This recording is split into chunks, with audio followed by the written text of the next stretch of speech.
Hey, I'm Stephanie Forian, and it's Tech Talk time. Tech Talk, Tech Talk, Time to talk tech. Welcome to my weekly web series on the techniques and technology behind the creative process. I'm currently in the midst of a mini-series on demystifying the voice because great vocals aren't magic. They're good vibrations. So let's figure out how to make them. A quick order of business before we start. It's cold here, just like last week, and so that means the furnace is going to turn on and off. If you hear a rumble in the background, it's not my stomach. Well, it might be my stomach, but chances are it's probably my heat. Last week, we talked about resonance, and I will be sure to link that video in the description box for your reference. Today, we're focusing on articulation, and so we're going to look at how we produce the individual vocal sounds that define our speech, that help us enunciate and express ourselves. Articulation is important if you want people to understand what you're saying or singing, but knowing the mechanics of articulation can do more than just improve your vocal technique. It can also improve your recording technique. There are many different styles and schools of thought as to how well-articulated vocals should be. Some artists slur their words, and other artists want you to understand every last syllable. There's not really a right or wrong. Every style has its place. So it's not my intent in this video to influence anyone to try to change their style. But whether you're singing musicals or metal, punk or pop, knowing how articulation works can give you useful tools for your singing toolbox, particularly if you're working with microphones. So that's why I thought I'd give you some information on this topic today. Let's begin by discussing some of the elements of articulatory phonetics, which is basically just a fancy pants way of saying how we make the individual sounds we use to build words when we speak or sing.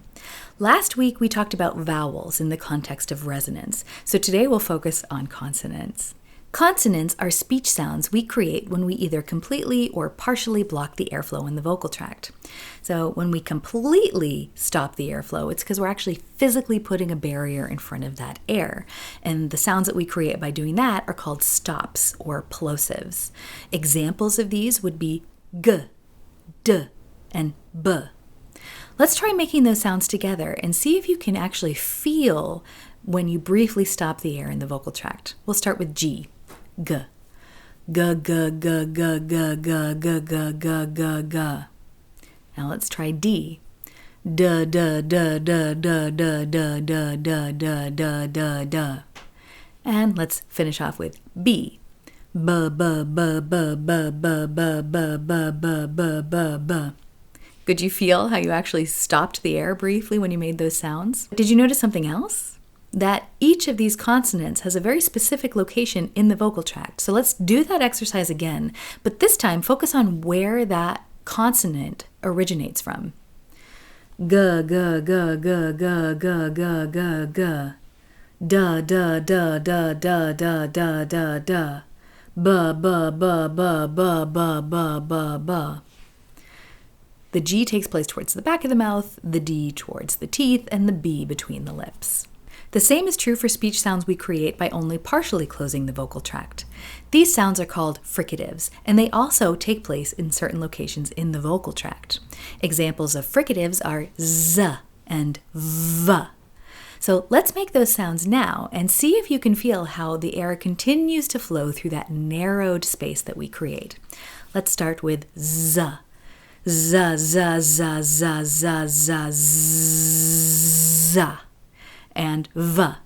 V, v, v, v, v, v, v, v, v. You can tell if a consonant is a stop or a fricative by how long you're able to continuously make the sound. So for example, if I say the word stop, that P happens instantaneously. It's there and it's gone. I can't continue saying P. At most, I can delay it. So if I say stop, I can delay that P sound, but I can't hold that sound. And so that indicates to me that P is a stop. However, if I say the word fricative, I can hold that V sound as long as I have the air to do it. And so that tells me that V is a fricative. There are also voiced consonants and voiceless consonants. When we produce voiced consonants, we add vibrations from our vocal folds. So they sound like this. Voiceless consonants are more like a whisper, and we don't use our voice to actually produce these, and so they sound like this. So just for the sake of comparison, let's try to turn the voice on and off on F and see what happens.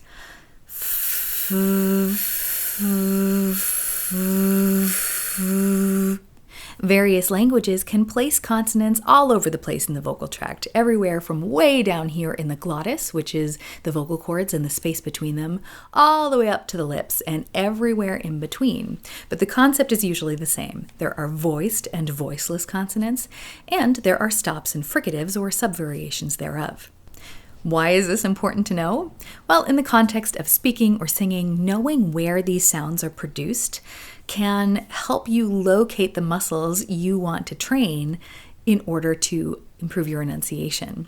And if you delve deeper into vocal technique, you might find that you start to discover new tongue positions when you're creating your ideal vowel sound. And those new tongue positions might make it a little bit more difficult for your tongue to get back to the consonant positions. And it takes some getting used to. So if you know the mechanics of articulation, you'll be able to find solutions to improve those sorts of things much faster. But knowing about the mechanics of articulation is also really useful in the context of recording. For example, plosives like the letter P can often cause a pop sound when you're using a microphone. And the reason for this is that after we stop the air to create that P sound, we then release it afterwards. And that little burst of air that comes out after we create that P, that hits the membrane of the microphone and it kind of shakes things up a bit, and it's not a very pleasant sound. And if you know about the mechanics of articulation, then you can make slight adjustments to reduce those sounds. And if you're interested in this topic in particular, I've made an entire video dedicated to this, and so I will link that in the description for your reference. But there's also fricatives, and fricatives like S can be tricky too. This is a subclass of fricative called a sibilant, and it's defined by particularly high amplitude and pitch. And so that means they can sound pretty piercing on recordings. You might not notice it in everyday speech, but all of a sudden you'll sit in front of a microphone and your S's just pop out. And you're like, oh gosh, that hurts. And so if you know how you're creating them, then you can make slight adjustments to your tongue position to reduce those noises, to kind of bring the frequencies down a bit, get them under control, and it'll make it a lot easier for you to integrate your vocals into your recordings. We use the muscles involved in articulation day in and day out.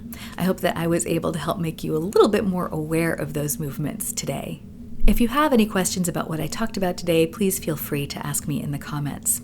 If you thought this video was helpful or interesting, then make sure you give it a thumbs up, because that will help people with similar interests find this content, and it also helps my channel grow. And of course, if you're interested in this sort of thing in general, maybe you'd like to subscribe to my channel. Next week, I'll be talking about posture, and I'd love to see you. Thank you so much for choosing to spend some of your time with me today. I hope you have a wonderful week, and that I'll see you again soon for some more Tech Talk time.